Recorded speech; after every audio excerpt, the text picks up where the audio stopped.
Good day to all the viewers. आज मेरे लिए बहुत खुशी का वाक़या है कि मेरे साथ अज़हर अली शाह, जो रजौरी डिस्ट्रिक्ट के एक दूर दराज गाँव के रहने वाले हैं, आज उन्होंने अपने गांव का सिर तो ऊंचा किया, अपने पेरेंट्स की भी शान बढ़ाई, लेकिन उसमें हम टीचर्स के लिए भी एक बहुत बढ़िया इन्होंने अवसर दिया, मौका दिया कि हम भी अपना सिर ऊंचा करके हम इनके बारे में बात कर सकते हैं।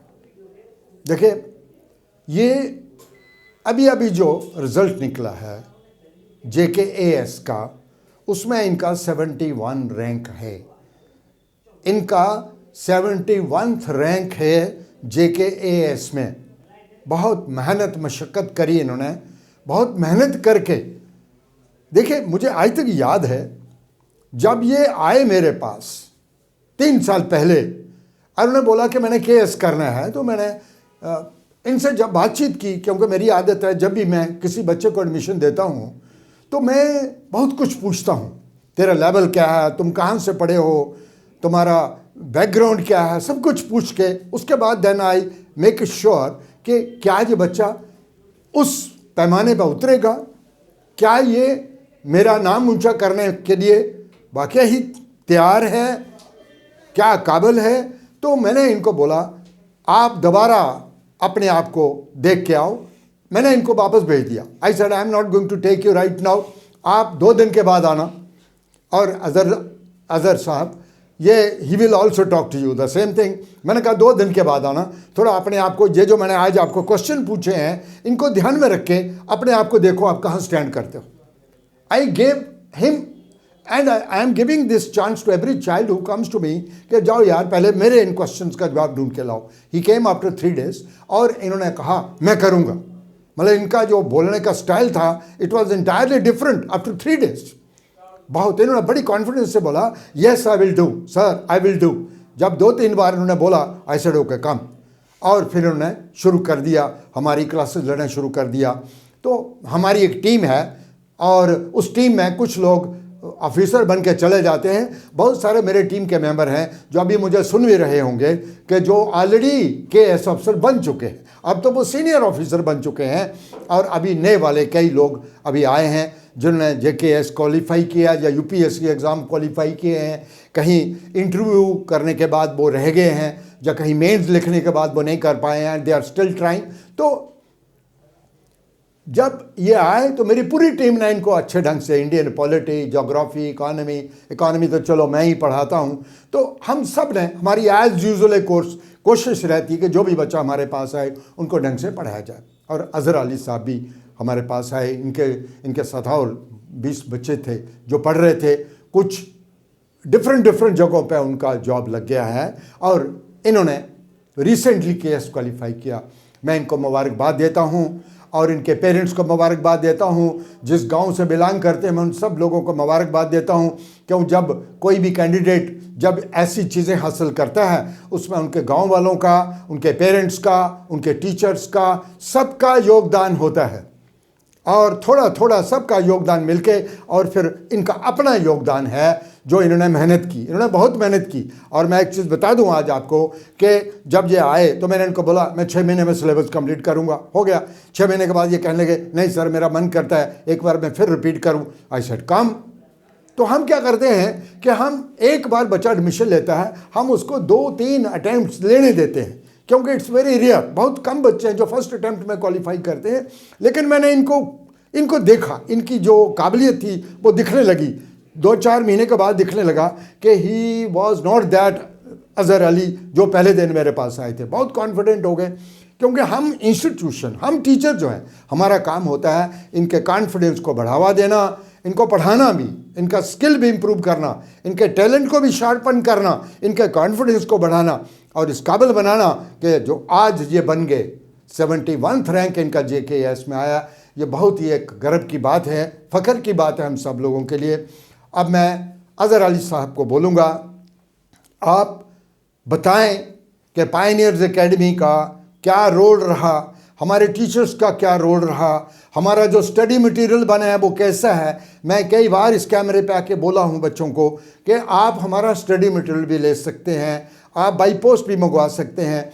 तो अजहर साहब ने जब हमारा स्टडी मटेरियल बना, he had all appreciation for our study material कि sir this is the study material which is required, चाहे वो यूपीएससी के लिए हो, JKAS के लिए हो, नायब तहसीलदार के लिए हो, या किसी और स्टेट और सेंट्रल लेवल की पोस्ट हो, that study material is very useful.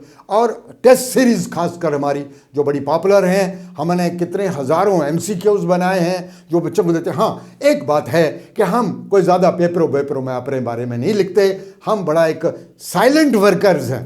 अभी जो सोशल मीडिया है तो अब मैं आपके सामने आया हूँ, जब बीच बीच में आता भी नहीं हूँ। I am trying to use this social media for telling people who am I, what am I, and to what extent I am going to be effective in your life.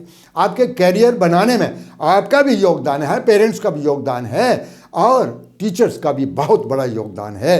हम आपको डायरेक्शन देंगे, हम आपको पढ़ाएंगे भी, direction देंगे, आपका confidence boost up करेंगे ताकि आप बनेंगे।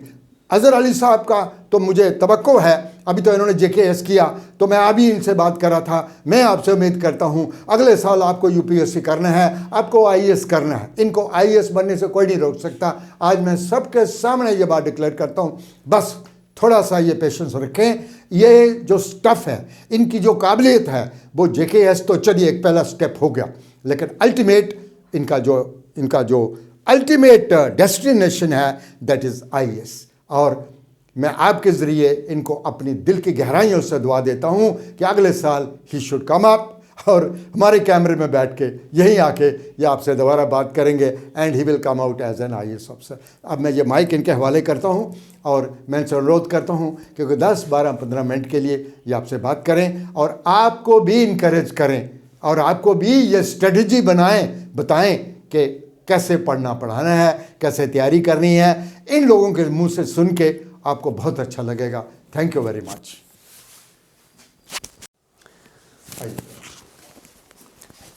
Thank you so much. पहले तो मैं श्याम सर का शुक्रिया अदा करूंगा कि उन्होंने मुझे मौका दिया यहाँ पे आके अपना एक्सपीरियंस शेयर करने का। और जैसा कि श्याम सर ने सारी ही बातें मेरे बारे में बता दी हैं, अब कुछ बचा भी नहीं खास, लेकिन ये है कि जो जितना भी सर ने कहा, पहली बात तो मुझे उस बात पे अभी देखा होगा अपने कैमरे में, मैं थोड़ी हंसी भी आई मुझे जब श्याम सर ने कहा कि भाई आप चले जाओ वापस और सोच के आना कि आपको करना भी है KAS क्वालिफाई या नहीं, क्योंकि आपका जो लेवल है वो थोड़ा कम है। तो ऐसा आप किसी रेयरली किसी इंस्टीट्यूट में ऐसा देखेंगे कि वहाँ पे आपको ये बोला जाए कि नहीं भाई आप सोच के आएँ कि आपको वाकया JKAS करना है या नहीं करना, क्योंकि आपका लेवल कम है। तो बिल्कुल इन्होंने सही कहा। जब मैं इंस्टीट्यूट में आया था तो वाकया में मेरा लेवल बहुत कम था, और यहाँ पे वो कोई बात को बढ़ा चढ़ा के बताने की ज़रूरत नहीं है। हकीकत यही है कि मेरा लेवल बहुत कम था, तभी सर ने मुझे बोला कि आप जाएं दोबारा से प्रिपेयर करें। और सर के बारे में तो आपको पता ही होगा, ये डायरेक्टर ऑफ हायर एजुकेशन रह चुके हैं। और जो मेंटरिंग पावर सर की थी, मुझे लगता है अगर एक बार बच्चा एक आधा घंटा ही आके सर से बात करेगा तो खुद ब खुद सारी बातें क्लियर हो जाएंगी। रही बात इंस्टीट्यूट की, क्योंकि अगर मुझे अपना एक्सपीरियंस बताना है तो मैं ये बताऊँगा कि टेस्ट सीरीज़ जो था, जो सिस्टम मैंने देखा यहाँ पे, वो मैंने यूनिक देखा। वो वैसा जितने भी हमारे फ्रेंड्स कहीं और कहीं जहाँ पे भी पढ़ रहे थे, तो जब एक चीज़ देखने को मिलती थी कि प्रॉमिस बड़े किए जाते थे कि आपको ऐसा करवाया जाएगा, ऐसा करवाया जाएगा, लेकिन अल्टीमेटली वो जब एडमिशन वगैरह हो गया तो उसके बाद रेयरली टेस्ट सीरीज़ वगैरह प्रोवाइड किए जाते थे। तो यहाँ पे इतने टेस्ट सर ने हमसे करवाए, और साथ में ये भी बोलते रहते थे कि आफ्टर ऑल डालेगा कहाँ से क्वेश्चन आना कहाँ से है। तो ये चीज़ यहाँ पे एक बहुत अच्छी इंस्टीट्यूट में देखने को मिली, और मुझे लगता है यही चीज़ है प्रीलिम आजकल जिस तरह से सिस्टम चल रहा है। अगर आप मैक्सिमम टेस्ट सीरीज सॉल्व नहीं करते तो कहीं ना कहीं आप पहली स्टेज ही नहीं क्लियर कर पाएंगे। तो दूसरा, सर इकोनॉमी के तो खुद ही प्रोफेसर हैं, वो पढ़ाते हैं, तो बाकी जितना भी स्टाफ सर हायर करते हैं तो अच्छे से सोच के, जैसे मुझे याद है कि हमें जो पॉलिटी यहाँ से पढ़ाते थे सर, तो इतने अच्छे से मतलब वो कि उनका खुद भी केस हुआ फाइनली, तो वो सारी अच्छे से सर वो टटोल के रखते हैं कि किसको ये अपॉर्चुनिटी प्रोवाइड करनी है यहाँ पे टीचिंग की या नहीं। वो तो मुझे लगता है कि किसी भी बच्चे को कोई दिक्कत नहीं होगी सर के यहाँ पे।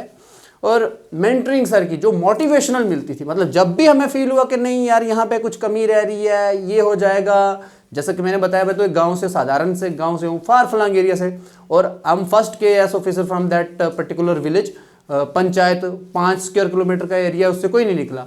तो ये तो मैं सोच भी नहीं सकता था, लेकिन सर का ये था कि मोटिवेशन, नहीं नहीं आप ऐसा कर सकते हैं। वही अल्टीमेटली आप बुक्स उठा के खुद भी कभी कभी पढ़ सकते हो, ऐसा कोई दिक्कत नहीं है। लेकिन वो जो मोटिवेशन, वो जो आपको एक क्वालिटी वे से कंटेंट दिया जाता है ना, वो मुझे लगता है रेयरली इंस्टीट्यूट में मिलता है, जो सर के यहाँ से हमें मिला। उसके अलावा अगर बात करें तो स्टडी मटेरियल की तो हर सर ने बात कर दी है। वो ओब्वियसली जब सर चेक कर रहे हैं, जब डायरेक्टर ऑफ हायर एजुकेशन किसी चीज़ को चेक कर रहे हैं, तो उसमें फिर हम लोग तो टिप्पणी कर ही नहीं सकते उसकी क्वालिटी में, तो ओब्वियसली अच्छा होगा यहाँ पे। इसके अलावा भी अगर हम बात करें सर की यहाँ पे इंस्टीट्यूट की, जो मैंने देखा तो मतलब काफ़ी अच्छा सिस्टम है डिस्कशन का। हाँ, सबसे बड़ी अच्छी बात जो यहाँ पे मिली और जिससे मैं बोलता हूँ कि हमारा लेवल काफ़ी बड़ा, इंटरव्यू में भी इवन हमें हेल्प हुआ, वो था ग्रुप डिस्कशन। और हार्डली आप अगर देख लें कहीं पे भी जाके, कोई इंस्टीट्यूट आपको ये अपॉर्चुनिटी प्रोवाइड नहीं करेगा कि आप खुद में बैठ के ग्रुप डिस्कशन करें। और सर टॉपिक दे दिया करते थे, you have to speak for some time on the current affair, this is your responsibility, you have to speak on geography. तो ये सारी चीज़ें हैं। उस तरह से एक मतलब थोड़ा सा फ्री टाइम में भी बैठ के हम लोग काफ़ी डिस्कशन करते थे। तो हाँ, ये सर ने बताया कि थोड़ा साइलेंट वर्क है सर का, वो इतना ज़्यादा वो एडवर्टीजमेंट वगैरह नहीं है कि हम यूँ करते हैं वो। और सर मैंने देखा है कि बच्चों को भी थोड़ा अपने हिसाब से मैनेज करके रखते हैं कि कितने चाहिए मुझे, मैंने कितने रखने हैं कितने नहीं, तो वो उस हिसाब से भी सर देख लेते हैं। जैसे कि मैंने पहले ही बताया कि वो लालच वाला मामला अगर होता तो शायद ही कोई इंस्टीट्यूट इंडिया में ऐसा होगा जो ये बोलता होगा कि नहीं भाई आप वापस जाएं और सोच के आएँ। और हाँ, और तीसरी बात सबसे बड़ी, जैसे सर ने खुद ही बता दिया था कि जैसे मैंने 6 मंथ के लिए पढ़ा तो मुझे लगा कि नहीं, मैं इम्प्रूवमेंट नहीं आई, मुझे इकोनॉमी में कहीं ना कहीं दिक्कत थी, उसके अलावा दूसरे सब्जेक्ट्स में भी। तो मैं सर के पास फिर आया और मैं ये सोच रहा था कि सर फिर से बोलेंगे भाई फ़ी वगैरह लाओ कुछ, आप आ गए। तो मैंने सर को बोला सर मेरा तो नहीं हुआ। तो हालांकि बहुत सारे अच्छे जो मेरे साथ थे, क्योंकि मेरा थोड़ा लेवल डाउन था, तो उस लेवल का नहीं था मैं। अगर यहाँ अभी सर ने बताया 71st रैंक है मेरा, तो अगर चाहे ये बहुत बड़ा रैंक भी नहीं है 180 आउट ऑफ 187, लेकिन मेरे लिए ये कम भी नहीं है। जिस लेवल से मैं उठ के आया हूँ, जो हमारी जहाँ एजुकेशन हुई है फार फ्लंग एरिया में, and I want to tell you कि वन थिंग के मुझे ही शीट का मीनिंग नहीं आता था 10th तक। तो ये चीज़ें सारी हमारे लिए बहुत ज़्यादा मैटर करती हैं जब हमें यहाँ पे एक फ्रेंडली इन्वायरमेंट मिलता है। तो हाँ, जैसे मैं बता रहा था कि उन्होंने बोला कि ठीक है कोई बात नहीं, दोबारा पढ़ लो। तो मैंने दोबारा पढ़ लिया। उसके बाद भी मुझे लगा कि कहीं ना कहीं कुछ रह रहा है, तो मैंने एक बार फिर सर से रिक्वेस्ट की कि सर एटलीस्ट आप मुझे अपनी इकोनॉमी की क्लास में बैठने की इजाज़त एक बार फिर दें। तो उन्होंने कहा कोई इश्यू नहीं, आओ फिर पढ़ो। तो इस तरह का एक मतलब कभी वो नहीं हुआ हमें फील कि नहीं अभी यहाँ पे हमारा वीकनेस रहा है, मेरा ये पोर्शन वीक है, ये वीक है। तो कभी हमें लगता था कि अगर किसी टीचर ने अच्छा नहीं पढ़ाया तो सर से बोलते थे, तो सर उस चीज़ को भी कंसिडर करते थे। तो ये चीज़ें हैं सारी कि कहीं ना कहीं अगर आप में जो 5% अगर आपका लेवल है या 10 या 20% है, तो इंस्टीट्यूट का ये होता है कंट्रीब्यूशन, अगर वहाँ पे अच्छे मेंटर हैं, अच्छे टीचर हैं, तो वो उसको डेफिनेटली इंक्रीज़ करते हैं कुछ टू सम एक्सटेंट। तो इसलिए यही है कि अभी मेरा तो बहुत अच्छा एक्सपीरियंस रहा है यहाँ इंस्टीट्यूट में। तो अभी मैं I am very thankful to sir के उन्होंने मुझे ये अपॉर्चुनिटी प्रोवाइड की। बाकी रही बात स्ट्रेटजी की, तो वो कभी अगर मौका मिला तो फिर से डिस्कशन होगी अगर सर के यहाँ से, तो वो बताते ही रहते हैं ऑलवेज आपको, या कभी इंस्टीट्यूट अगर विजिट करेगा कोई तो ऑब्वियसली पता चलेगा। तो मैं बताऊंगा कि मेरी सक्सेस में जो पायनियर इंस्टीट्यूट की है, कोचिंग इंस्टीट्यूट की, तो ये बहुत बड़ी कंट्रीब्यूशन है। तो मैं इसी पे ख़त्म करूँगा। Thank you so much.